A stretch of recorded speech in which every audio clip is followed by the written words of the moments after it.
Humankind, we are a funky family, aren't we? Maybe we're just dissociative, who knows? This is Red Hawk. I'm here at the deep end, and we're going to that part that is reflected in every religion, even every everything. It seems to show itself. Now, for me, I think prayer creates an opening.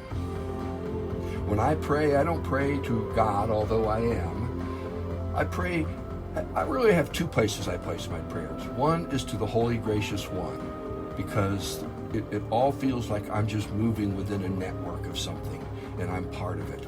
And the other place I put my prayers to are the gods of random sync, especially when I'm playing Scrabble or cards. This whole thing, the I Ching, I think, really deals with the gods of random sync. So what is prayer? As a contemplative, it feels like everything I do is praying, because I'm searching, I'm reaching, I'm trying to go, what the fuck is going on here? Over and over, it happens over and over, and I keep asking. And yet when we look at prayer, when we look at it from a global perspective, what we see is that in the West, there's prayers of adoration, which are praise, petition, which is basically to get what I need. That's these money churches. That's what a lot of they're doing. Prayers of intercession, where you're praying for other people's needs. Prayers of thanksgiving, where you're just thankful. Praise, again, we're back to praise of blessings. We have people who use prayer beads and prayer knots and prayer rugs and prayer wheels. They have pilgrimages and journeys like the Hajj every year. The whole concept of prayer, what really is happening here? What can we say as true and it just true? Now, I will put some of my stuff out there. I do think a lot of prayer, especially what we call petition in the West, is just a bunch of wishful thinking. And I don't want to get lost in that little hallway of doorways. I think that, to me, prayer shows connection. It seems to offer a portal. In the East, it's really interesting because they don't pray the way we do. They have chants. They chant pieces from Buddha's stuff. In some Buddhism, they do offer their prayers to previous Buddhas. Marianne opened, before we started the show, said, I pray the show goes well. A prayer of intent. Some prayers include God and some don't. Now, my understanding of God is the intent and impetus of everything. Everything's moving as one. What is going on? And this is why a lot of, whether it's a Buddha or a Jesus, they look at a flower. And it's like, there it is. There it is. You can see the intent and impetus. It's moving. It keeps making more of itself. And so prayer becomes this place that is very, very difficult to quantify. And yet, it's something that's integral to just about everybody.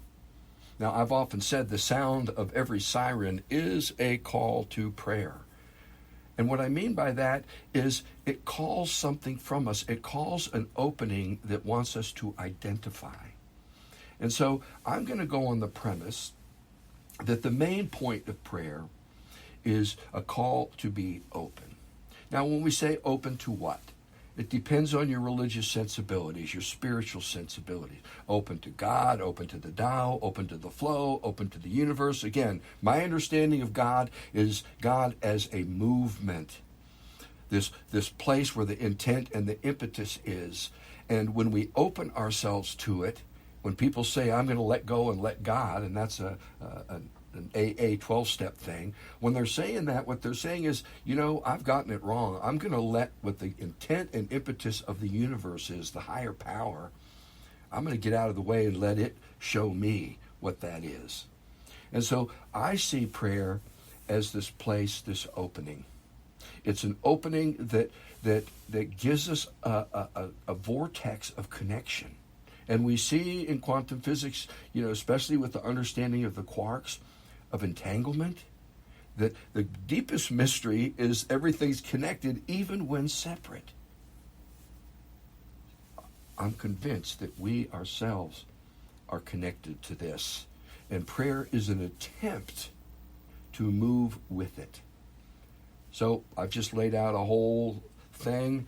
I've read a lot of studies this week on prayer, and I'll be honest, it's hard. There's a whole study on intercession prayers.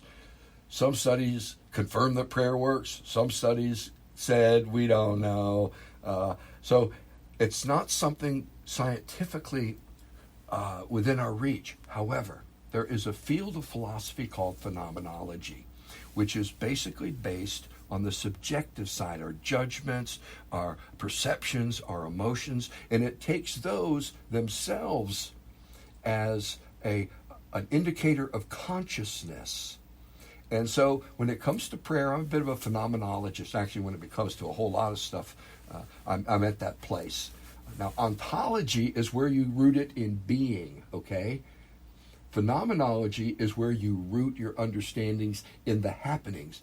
Okay, whether prayer works or not, it doesn't matter once we see that it's been an integral part of consciousness, probably since, I hope we can find some food soon, and praying to the great beyond or whatever people prayed to back then. This whole concept of prayer is with us, so we have to see it as integral to the development and evolution of consciousness. But I do believe, as I've said, and what this podcast is about, is trying to find new orders of understanding to place our meanings within, that we might move to a more gracious, compassionate, and move that's more in accord with the intent and impetus of the universe. And I just laid out a whole bunch, you guys. Bob Hayes coming to us from Florida, Mary Ann from down in Spokane Valley. I'm coming from up here in Spokane and in Washington State. So I'll open it to you first, Mary Ann. I just threw out a lot. You can respond to me, or you can take it from where you sit. Oh, well, yes, you did throw out a lot, and a lot of it, and I did say at the beginning of this, I pray that we have a great time today. And I think that whole idea of what is prayer, if for me, and I've been thinking about this week, I think of prayer as intentional thought. So whether it's intention, you described a lot of different intentions, and I go back to that biblical phrase of pray without ceasing.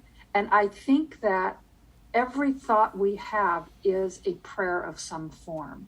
And when we let those prayers go, or when we don't notice them, or when they go down different pathological places, those too are acting as impetuses for the universe or for God or for whatever you want to think to intercede in our lives in some way. And so if our thoughts really do create the way that we see the world, and I think they do, it doesn't necessarily change object reality, but it changes the way we see things, that the way that we can be intentional with our thinking is a prayer. And I think that I'm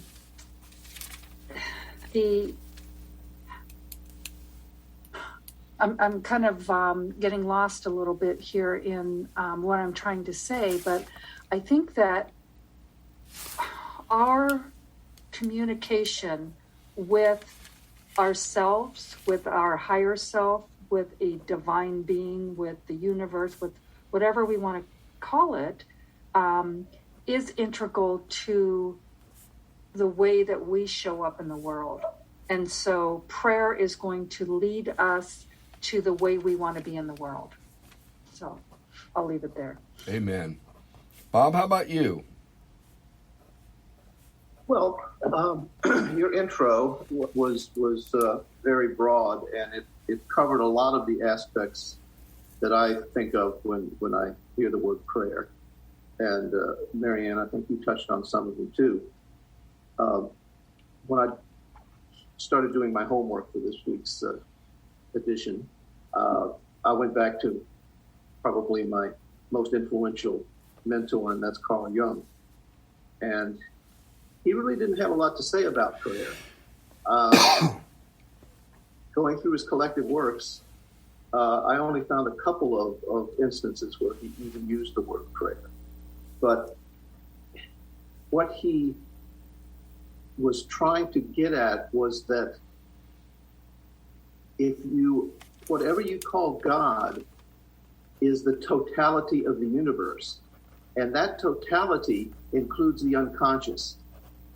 And the unconscious is what this impetus and motivation it stems from.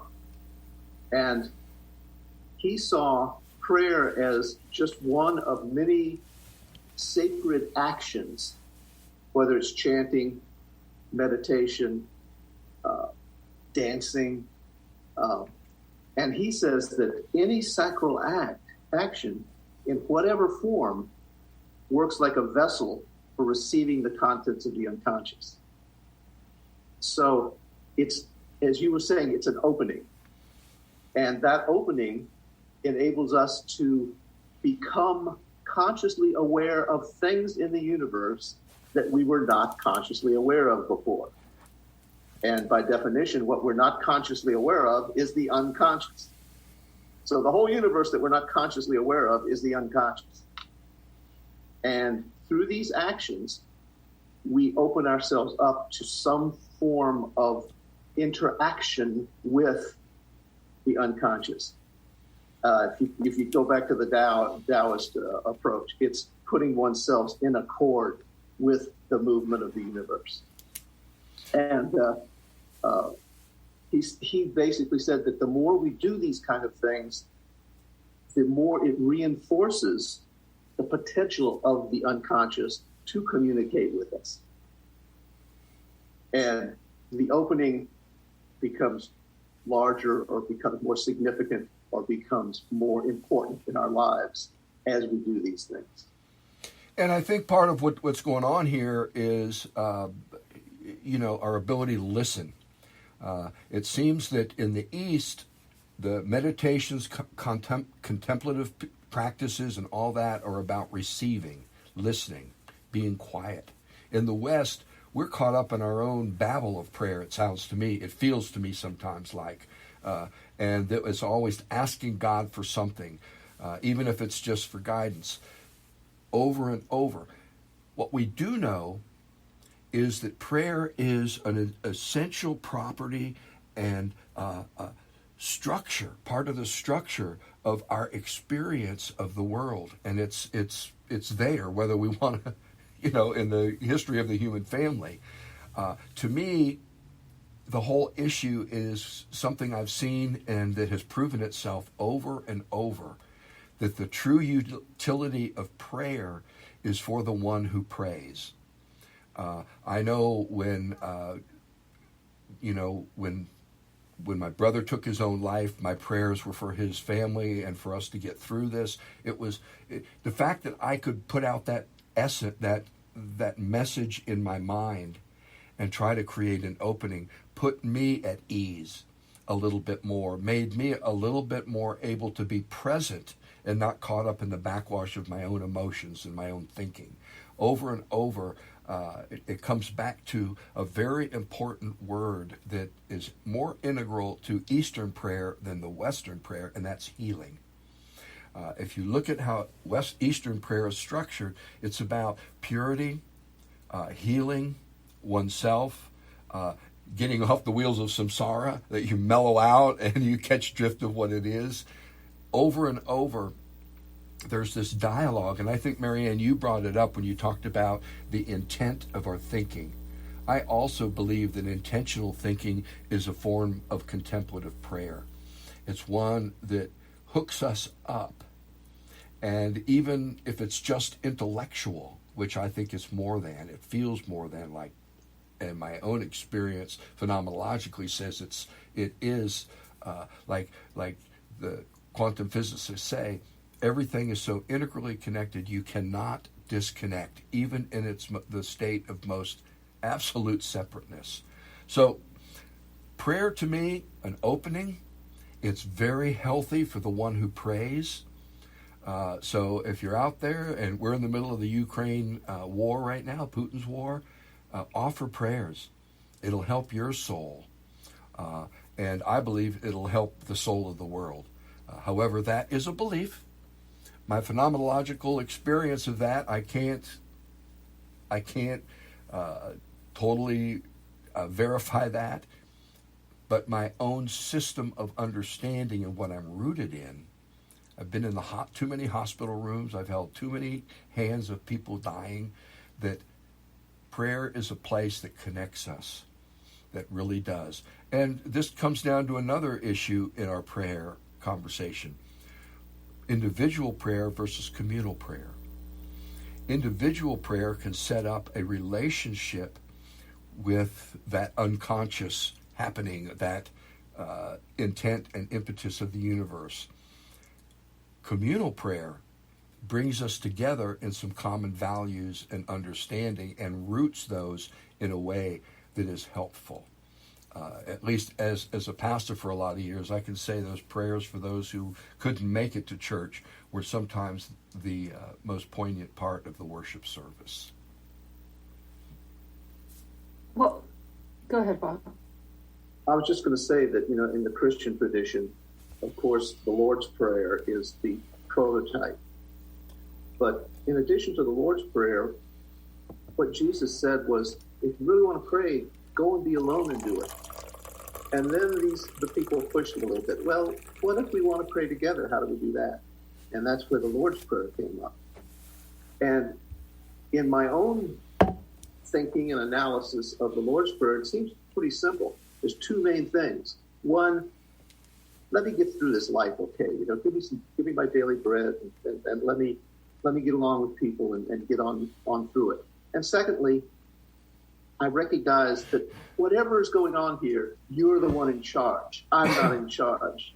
So you let do what has to be done.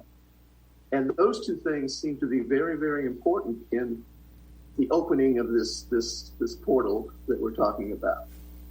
We got to step back from the idea that we're in charge, even though we want the best life we can have. And we're balanced between those all the time. And, for me, it's always, give me a clue, damn it. Go ahead, Mary Ann. Well, I was going to say, we are always balanced between what do we have control over and what we don't have control over. But I think, and you brought this up in your opening, and then again, Red Hawk, that the idea of being isolated, that the whole idea of prayer as connection. So when we are feeling disconnected, that is a way for us to be able to acknowledge that there is something outside of us. There's something greater than us. There's something that we are connected to, even if it's our own subconscious, even if it's something that we may not even be completely aware of. There is something else that's operating. And I love the idea of it being an intentional invitation into a different way of seeing things. I've heard a miracle described as a different way of seeing things.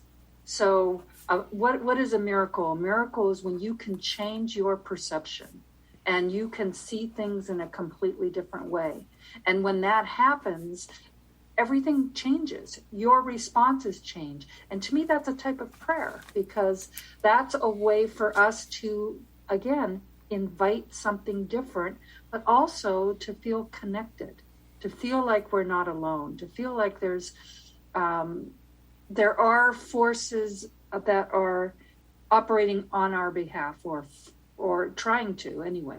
And I don't know, I've gone back. I think I've shared this before. I'm going back and reading some journals that I wrote a long time ago, and I never thought of myself as a praying person. And yet throughout all of this writing, it's one long prayer. I see these pieces in it of help me to understand this, help me to be able to, and they are petitionary prayers. It's kind of, but then how can I participate in this? How can I learn? How can I take these things that are outside of my control and use what is in my control to be able to operate in the world that is going to be helpful for all? So, and I think that is the Israel question, the wrestling with God question. It's the place where we're trying to sort out once again that which is truly helpful and healthful, and in the name of the one. And I think, you brought up something that's real important, and that's trust. How do we trust? What do we trust? People say you got to trust your heart. I'll tell you, a lot of people are trusting their hearts now, and it's full of hate. And it's really kind of sad. So I'm not sure that's the way to go. But I think that the discernment process, and now we're back to process, prayer has these sub-processes that are, I think, trying to correct us. And that's where we need to somehow fine-tune ourselves. My own trust in Mary Ann, the world created us. The world, I think, does have our best interest at heart. We came out of it. We woke up within it. And we're still waking up. And that process, that journey, to me, is a holy journey.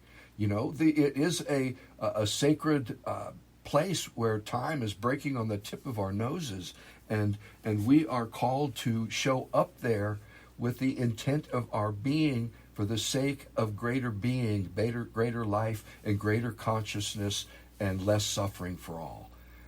That comes up over and over in every religious text I look at the deeper spiritual stuff. It comes from studies of ethics and morality. It comes from medicine and how we're trying to adjudicate that, and even how we're trying to take discovery and make sure the rich don't benefit and the poor benefit less. Over and over, these are all struggling places where prayer has a place where us to see that it is creating, and I love what you said, Mary Ann, an intentional invitation to different ways of seeing. I think that's a very gracious way of saying, get over yourself and find that even yourself is bigger than you even thought possible. And come on, the water's fine, dive in. Yeah, but it brings us back to that question: how do we know what is right? And that brings us back to these signposts that we talk about all the time. That throughout history, there's been signposts that tell us whether it's the angel on our shoulder speaking in our ear, or the devil in our shoulder speaking in our ear. And we all have these random thoughts that come through all the time, and it's by using the guidelines, the signposts, whatever you want to call them, the great teachings of the great philosophers and religious leaders, using those to sort through and determine what is really coming through these openings that we're trying to make. Because we don't have control over what's coming through because it's unconscious. But we do have control over how we evaluate them. And I think that's what you're getting at, Mary Ann, because if we have a thought that leads us to think that what's in our heart is a hateful thing, well, there are ways to deal with that. There are signposts that say, don't have that kind of thought, or move away from that and change it. And that's this whole process that we're going through. So it's not just, did Hitler pray that there be no more Jews? Was that a real prayer? Or was he just missing the right signpost that should have been guiding him? Right. The idea that there's this silver-tongued devil that's whispering, and so don't believe all your thoughts. And so I think that's so right on. That discernment process. How do you discern? How do you know? And I think some of it has to come through trial and error, and it has to come through empirical evidence. Have you hurt someone else? Has someone else been harmed because of your actions? But the great thing about being humans and having human consciousness is we don't have to experience it all ourselves. Right. We can go to the people who have experienced it already and learn from them. We can read a book and learn from it. We can see a movie and learn from it. And that's the sharing that we're talking about. And even though, you know, there's a lot of sharing going on, we still have to keep those signposts in mind. And we have to evaluate what we're experiencing all the time and pull the beneficial teachings from it. And you know, the whole concept of signpost is part of the time we're in, because there's a whole new, I mean, I think of psychotherapy. That's very new on the human evolution thing, and we're just now learning a language to talk about these internal states of affair, these places where we connect and those connections are healthy, and those places where we connect and those connections are toxic. And we're able to say that's toxic and this is healthy. Which do you want? And then leave it open. But what the process, and this comes back to the intentionality of a thought, we're intentionally now involved in the process and deciding what kind of opening and what kind of filter we're going to allow at that opening. And I think that's part of where the human family is now. We are recalibrating our filters as to what constitutes health and not health. And it's very difficult because a lot of people think we can go back to the past and that was healthy. But again, you know, another piece you never said, Mary Ann, but was honesty. We have to be honest with ourselves. And if we're not, all we're doing is chasing our ass in smaller and smaller circles. And I think that it's really important to see when we're doing that. I know for me, some of the most humorous times in my life is when I've woken up to see I just chased my ass in a circle for the last 2 years or 3 years. And you know, it's like it can embitter. And you suffer, right? It was like I'm creating my own layer of feedback that is not comfortable and that constitutes suffering, but it need not. You know, and this is why I love comedians. I think a good comedian is offering a prayer. When Chappelle said on Saturday Night Live a year or so ago, I can't even speak a truth if it's not funny. You know, I went, wow, that is some real stuff right there. The whole concept of a new language that's coming out of psychology, that's coming out of physics and the sciences, and that's coming out of computer science, I dare say, is giving us a more articulate view of our internal state of affair and what constitutes an opening and the nature of the filter at that opening, which is kind of an interesting trip to be on. And I hate to say it, but take as much time as you need. But Bob, final comments? Well, you know, talk about mysteries. You know, it's so every time we approach a topic, it opens to greater mysteries. And prayer is probably one of the most mysterious of all, because prayer works almost 100% of the time if you believe it's going to work. That's one of the things that science has found. And that's what Jesus said 2,000 years ago, talking about faith. You know, as much faith as a mustard seed can move a mountain. And that belief is something that we haven't really learned to deal with yet, even though it is probably one of the most highly motivating forces that has pushed humanity on its journey. So again, it's whether you call it prayer, whether you call it chanting, whether you call it meditation, whatever, it's a way to open yourself up to things that are greater than your individual ego-driven consciousness. Amen. And that can be a good thing if you follow the signpost. Amen. Mary Ann, final comments?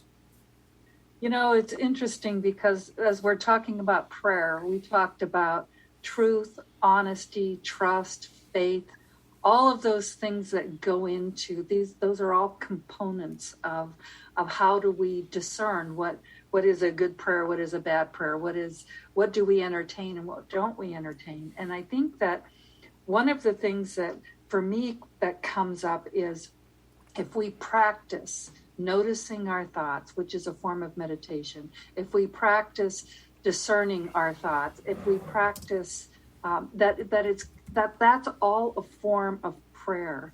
And you're right, it works 100% of the time if we want it to, if we want to see it that way, whether or not things turn out the way we think they're supposed to turn out.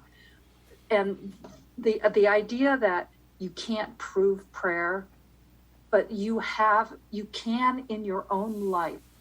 The anecdotal evidence that is out there that people live off of, is my life better or worse when I entertain this idea of I am a participant in something greater than me, and co-creating in this world with something that is beyond my own limited resources. And so that's a prayer. And does that work or doesn't it work? It's up to you. Amen. And I'm going to end with a prayer that I actually sing probably 5 days a week. And maybe 2 of those days, if I'm lucky, Edie sings it with me. It was written by a group called Pink Floyd. They turned a very long version of it into a long version of it. But it's a very simple prayer. It's called On the Turning Away. And it goes like this. On the turning away from the pale and downtrodden and the words they say, which we won't understand, don't accept that what's happening is just a case of other suffering, or you'll find that you're joining in the turning away. It's a sin that somehow light is changing to shadow and casting its shroud over all we have known, unaware how the ranks have grown, driven on by a heart of stone. We could find that we're all alone in the dream of the proud. On the wings of the night as the daytime is stirring, where the speechless unite in a silent accord, using words you will find are strange and mesmerized as they light the flame. Feel the new wind of change on the wings of the night. No more turning away from the weak and the weary. No more turning away from the coldness inside. Just a world that we all must share. It's not enough just to stand and stare. Is it only a dream that there'll be no more turning away? That's a universal prayer in my mind. It's a human family prayer. And it's one that speaks volumes about the intent and impetus, and also the sin, which we didn't address a whole lot. But sin is just missing the mark, and it's a call to change. And it gets back to Marianne, what she said, prayer is an invitation, a call for us to move into new understandings. And yet, this show came as a metaphysic. And the whole concept of a metaphysic is why anything at all? That's the root question. And all the things we've dealt with are these little ancillary pockets that consciousness has developed and created religions out of, or understandings, or actions, or rites, or rituals, or processes, like in science. But why anything at all? We can trace being through life, through consciousness, and then talk about what consciousness is becoming, but why anything at all? See, that's the question that gnaws at the deepest part of my heart. And all true metaphysicians, and it's a delightful place to be gnawed because it tickles as well. Why anything at all? We're going to go there, and I'm going to give my own suggestion as to why anything at all. My friends, may all the prayers of the world be with you, and may we all not turn away. Blessings.